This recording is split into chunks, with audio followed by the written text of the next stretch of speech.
Parang wala na hong direksyon ang aking buhay. Paano po ba magkakaroon ng makahulugan na buhay? Kapatid, alamin natin ang rason ng ating pag-iral.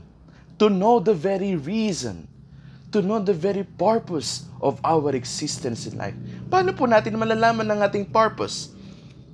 Alam nyo, yung mga inventors, yung mga creators, they know the reason, the purpose of their inventions, of their creations. Katulad na lamang nag-imbento ng light bulb, ng telepono, ng radyo, and so on and so forth. They know the reason, they know the purpose of their creations, of their inventions. Same to us human beings.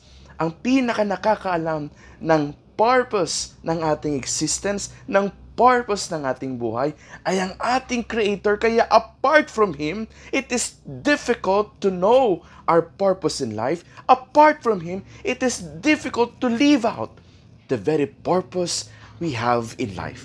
Kaya apart from Him, life becomes directionless. Life becomes meaningless. Tara na, magkaroon tayo ng buhay na ugnayan sa lumikha sa atin. With Him, in Him, life becomes beautiful and meaningful. Amen.